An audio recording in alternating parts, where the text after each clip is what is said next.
스토리텔링 성경 마태복음 제11장 세례 요한과 메시아 예수. 소제목입니다. 예수께 대한 세례 요한의 질문. 자, 이제 가거라. 가서 내가 가르친 천국 복음을 사람들에게 전하여라. 내가 지금껏 당부한 말들을 가슴에 꼭 새기고. 12제자에게 당부하고 교훈하기를 모두 마치신 예수님. 마침내 전도 사역을 위해서 제자들을 떠나보내십니다. 그런 뒤 예수님은 부근의 여러 마을로 가서 가르치고 전도하시려고 따로 길을 떠나시게 됩니다. 그 무렵에 세례 요한은 감옥에 갇힌 상태였습니다. 갈릴리 지역의 분봉왕인 헤롯 안디바가 자기 이복 동생인 헤롯 빌립의 아내 헤로디아를 불법적으로 취했을 때 세례 요한이 이를 꾸짖다가 체포되어서 감옥에 갇힌 것입니다. 감옥에 갇힌 세례 요한. 그는 자기 제자들을 통해서 예수 그리스도께서 하신 일들을 모두 전해 듣고 있었습니다. 하루는 세례 요한이 자기 제자들을 예수께 보내어 질문합니다. 당시 세례 요한은 투옥된 상태였지만 헤롯 안디바는 세례 요한의 명성 때문에 그를 엄하게 다루지 못하고 외부와의 연락을 차단시키지 않았던 것입니다. 선생님, 우리 스승께서 선생님께 대해 묻기를 우리가 그토록 기다려온 분이 바로 선생님입니까? 아니면 우리가 다른 분을 더 기다려야 됩니까? 라고 하였습니다. 세례 요한은 왜 제자들을 보내서 이런 질문을 하게 했을까요? 예수님에 대한 의문 때문입니다. 그가 정녕 메시아일까? 요단강에서 강렬하게 체험했던 그 순간은 단순한 충동적인 감정에 불과했던 것일까? 세례 요한에게는 메시아로서의 예수에 대한 확신이 점점 사라지고 있었습니다. 세례 요한 자신은 심판과 정죄를 외쳤고 뒤에 오시는 메시아 그분도 심판과 정죄를 외칠 것이라고 기대했습니다. 그러나 듣자 하니 예수는 자비와 사랑을 전했습니다. 심판을 외치면서 불의를 보면 참지 못하는 세례 요한에게 예수의 팔복 가르침은 너무나 소극적인 가르침으로 보였습니다. 이처럼 메시아로서 예수님의 가르침과 삶은 유대인들이 기대하던 메시아상과는 많이 달랐기 때문에 세례 요한 역시 혼란을 겪을 수도 있었습니다. 세례 요한 선생께서 내게 대하여 그렇게 물었단 말이요? 그렇다면 당신의 선생에게로 돌아가서 내가 지금껏 행한 일들을 당신들이 본 그대로 알리도록 하시오. 당신들도 똑똑히 보지 않았소. 맹인이 보게 되고 안진뱅이가 걸으며 나병 환자가 깨끗해지고 귀머거리가 듣게 되며 죽은 사람이 살아나고 가난한 사람이 기쁜 소식을 듣고 있지 않소? 그걸 그대로 말하시오. 네, 네 알겠습니다. 저희 스승님께 그리 전하도록 하겠습니다. 참, 그리고 나를 의심하지 않는 사람은 복이 있다라고도 전하시오. 세례 요한의 제자들이 총총 걸음으로 돌아가자 예수께서 세례 요한을 두고서 군중에게 말씀하십니다. 여러분은 어떤 사람을 만나려고 유대 광야로 나아갔습니까? 바람에 흔들리는 갈대 같은 사람을 만나러 간 것입니까? 아니면 왕궁에 있는 왕자처럼 화려하게 차려입은 사람을 만나러 갔습니까? 그렇지 않다면 하나님의 선지자를 만나러 갔습니까? 당시 많은 사람들은 세례 요한이 전하는 메시지를 듣기 위해서 유대 광야로 나갔습니다. 이제 예수님은 그런 사람들을 향해서 무슨 목적을 갖고 광야에 세례 요한을 만나러 간 것인지를 묻고 계신 것입니다. 그리고서 스스로 대답하십니다. 그렇습니다. 세례 요한은 하나님의 선지자입니다. 사실 그는 다른 선지자들보다도 훨씬 더 훌륭한 선지자입니다. 이 사람 요한을 두고 성경은 기록하기를 보라, 내가 너보다 앞서 내 사자를 보내겠다. 그가 내 앞에서 내 길을 준비하고 닦을 것이다 라고 했습니다. 그러므로 일찍이 여자의 몸을 통해 태어난 사람들 중에 세례 요한보다 더 큰 인물은 없습니다. 이때 예수께서는 하나님의 선지자로서 세례 요한의 위치가 아주 특별하고 위대하다는 사실을 선언하셨습니다. 그 까닭은 세례 요한은 메시아의 등장 바로 직전에 출현하여 그분 앞에서 메시아의 길을 닦고 예비한 선지자로서 구약시대의 그 어떤 선지자들보다도 더욱 분명하게 메시아의 등장을 선포했기 때문입니다. 그런데 덧붙여 예수께서는 더욱 놀라운 말씀을 하십니다. 그러나 천국에서는 가장 작은 사람일지라도 세례 요한보다 더 큽니다. 아니, 이게 대체 무슨 말일까? 이 말의 의미는 이렇습니다. 앞서 예수님은 세례 요한의 탁월함과 위대함을 충분히 인정하셨습니다.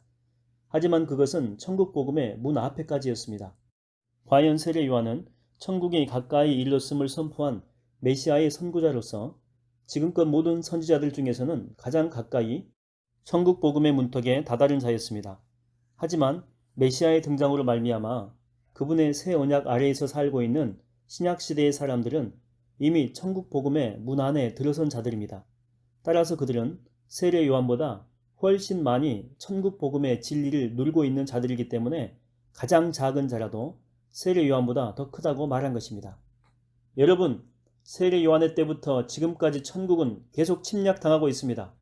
그런데 침략하는 자들이야말로 천국을 차지하게 될 것입니다. 여기서 침략하다라고 하는 말은 용기 있게 혹은 강렬한 열망으로 적극적으로 도전한다라고 하는 뜻입니다. 당시의 유대의 종교 지도자들, 바리새인들과 서기관들, 또 사두개인들처럼 천국 복음을 무시하고 배척하는 자들에게가 아니라 세리나 창기나 죄인들처럼 열렬한 소망을 갖고 그것을 애써 붙잡으려고 적극 도전하는 자들에게 천국 문은 활짝 열려 있다라고 하는 뜻입니다. 여러분, 모든 예언서와 율법이 예언하는 일은 세례 요한에게서 끝납니다. 여러분이 예언서와 율법의 참 뜻을 알고자 원합니까? 그렇다면 언젠가는 오리라고 예언된 엘리야가 바로 세례 요한이란 사실을 깨달아야 됩니다. 들을 귀가 있는 사람은 내 말을 알아들으시길 바랍니다. 세례 요한은 모든 예언서와 율법, 곧 구약 시대를 마감하고 메시아의 탄생과 함께 시작되는 신약 시대의 문을 여는 하나님의 위대한 선지자였습니다. 그런데 일찍이 구약의 마지막 선지자였던 말라기는 세례 요한을 엘리야에 비유했습니다. 한번 들어보겠습니다. 말라기 4장 5절과 6절 말씀입니다. 보라, 주의 크고 두려운 날이 이르기 전에 내가 예언자 엘리야를 너희에게 먼저 보내겠노라. 그 엘리야가 먼저 와서 아버지의 마음을 자녀에게로 돌이키고 자녀의 마음을 아버지에게로 돌이키리라. 구약 성경의 맨 마지막에 있는 말씀입니다. 여기서 엘리야는 엘리야 선지자와 유사한 성정과 모습으로 장차 유대 광야에 출현하여 메시아의 길을 예비할 세례 요한을 가리키고 있습니다. 이처럼 구약의 맨 마지막은 엘리야에 비유된 세례 요한의 출현과 사역에 관한 예언으로 마무리되고 신약의 맨 처음은 예언된 세례 요한의 출현과 사역으로 그 막을 열고 있기 때문에 구약과 신약은 아주 밀접하게 유기적으로 연결되어 있는 것입니다. 여러분, 이 세대를 무엇에다 비유할 수 있을까요? 이 세대는 마치 장터에서 놀이를 하는 아이들이 다른 편 아이들에게 답답해하며 외치기를 얘들아, 우리가 피리를 부는데도 너희는 왜 춤추지 않느냐? 우리가 곡을 하는데도 왜 너희는 가슴을 치며 슬퍼하지 않느냐? 하는 것과 같습니다. 세례 요한이 와서 회개의 메시지를 선포해도 가슴 치며 애통해하지 않고 메시아 예수께서 와서 천국 복음을 선포해도 춤추며 기뻐하지 않는 당시의 아둔하고 무감각한 세대를 비유적으로 꾸짖는 말씀입니다. 세례 요한이 와서 먹지도 않고 마시지도 않자 사람들이 말하기를 저 사람이 귀신 들려 미쳤다 하더니 이제는 나 인자가 와서 잔치 자리에서 먹고 마시는 것을 보고는 보라, 저 사람은 마구 먹어대고 포도주 마시기를 좋아한다. 게다가 세리와 죄인들하고만 어울린다 합니다. 그러나 여러분, 지혜는 그 행한 일로 인해서 옳다는 것을 스스로 입증하는 법입니다. 당시 사람들은 세례 요한과 예수님의 행동이 현저하게 다르다고 판단했습니다. 그러나 실상은 다른 것이 아니라 두 사람 모두 적절한 처신이었습니다.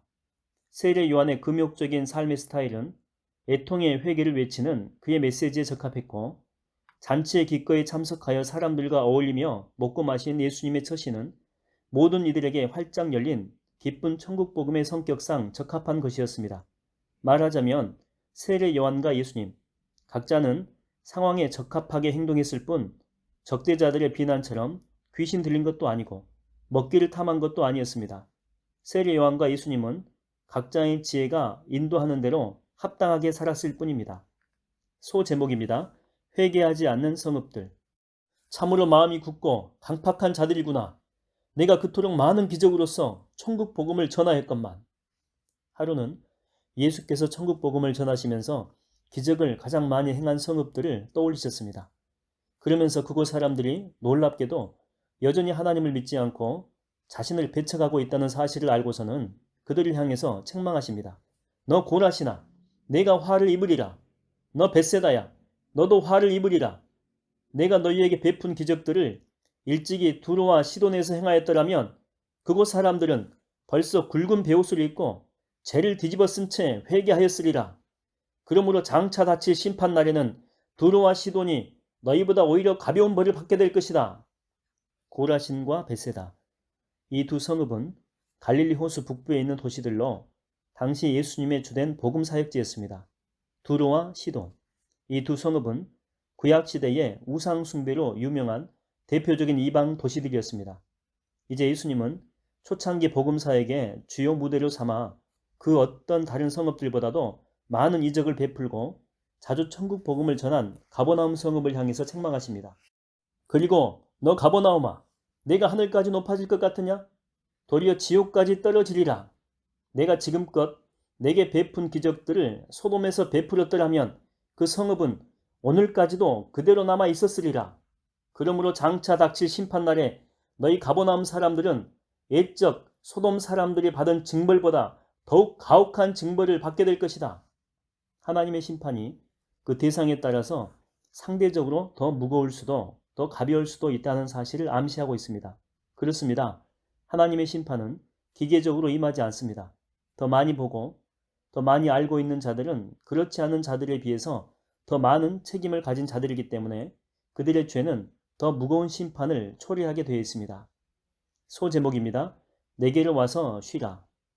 예수께서는 하늘을 우러러보며 기도하십니다. 오 하나님, 하늘과 땅을 주관하시는 아버지, 자만에 빠져 있는 자들에게는 천국 복음의 진리를 감추시고 순전한 어린아이들처럼 겸손으로 하나님의 도우심을 구하는 이들에게는 진리를 보이시니 참으로 감사합니다. 아버지의 은혜로운 뜻대로 되었습니다. 예수님의 마음은 답답했습니다. 그토록 많은 능력을 보여주었음에도 불구하고 회개하지 않는 성읍들에 대한 안타까움으로 가슴이 무거웠습니다. 그래서 하나님 아버지에게 기도드리며 마음을 달래고 있습니다. 그런 가운데서도 회개하고 돌아오는 많은 사람들을 볼 때에 하나님 아버지께 대한 감사함이 우러러 나옵니다. 진실로 아버지께서는 모든 것을 제게 맡기셨나이다. 그리하여 오직 아버지 외에는 아들을 참으로 아는 자들이 없고 또한 아들 자신과 하늘 아버지를 알게 하려고 아들이 택한 자들 외에는 아버지를 아는 이들이 없나이다.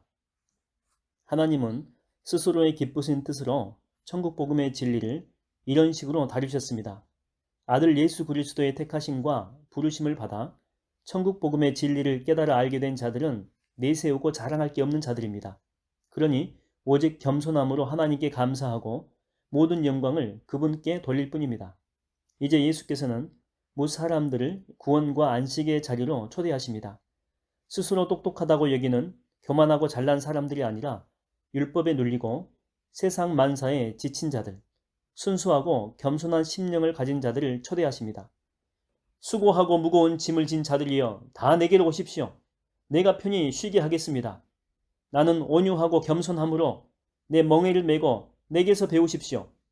그리하면 마음에 참된 안식을 얻을 것입니다. 내가 진실로 걸어주는 멍에는 편하고 내 짐은 가볍습니다. 율법의 핵심은 어디까지나 사랑이지만 실제 생활에선 하라 혹은 하지 말라는 조항들이 너무 많이 있었습니다. 조금 과장한다면 움직이면 모든 게 죄였습니다. 로마 제국의 치하에서 식민지 백성으로 살아가고 있는 당시의 유대인들은 매일이 불안의 연속이었습니다. 힘든 노동으로 하루하루를 먹고 사느라고 지쳐 있었습니다. 그들의 어깨는 율법의 숱한 조항들로 매일의 생활고로 아주 무거웠습니다. 그래서 그들은 세례 요한을 찾아 광야로 나아갔고 예수님이 전해주는 천국 복음에 열광했습니다. 예수님은 백성들의 이런 수고와 고통을 잘 알고 있었습니다. 그래서 자신에게로 와서 어깨를 가볍게 하는 법을 배우라고 초청하고 있습니다. 자신이 가르친 온유함과 겸손함으로 어떻게 인생의 수고를 감내해낼 수 있는지를 배우라고 하는 것입니다. 그 배움은 쟁기질을 새로 막 시작하는 초짜소가 오랜 세월 쟁기질을 해온 노련한 소와 멍에를 같이 하면서 경험을 통해서 배워가는 일과 유사했습니다. 팔레스타인 농부들은 두 마리의 소를 한데 엮어 한 멍에를 매게 했습니다. 초짜 소들은 노련한 소와 함께 멍에를 매면 요령 있게 쟁기와 무거운 짐을 끌고 가는 방법을 배우게 됩니다. 예수님의 멍에는 율법이 아닌 복음의 멍에였기 때문에 우리를 죄에서 자유롭게 해주는 편하고 가벼운 멍에입니다. 특히 율법의 핵심인 사랑의 정신으로 율법을 지킨다면 율법은 결코 힘들고 무겁기만 한 것이 아니었습니다. 바리새인들과 서기관들은 그걸 가르쳐 주지 않았습니다. 그들은 율법을 통해 단지 죄의식의 짐만을 지워줬기 때문에 율법을 지키는 일이 너무나도 무거웠던 것입니다. 예수께로부터 참된 쉼으로의 초청을 받고 집으로 돌아가는 사람들의 발걸음이 한층 가벼워졌습니다. 그에 맞추어 서늘한 바람이 적당하게 불어왔습니다.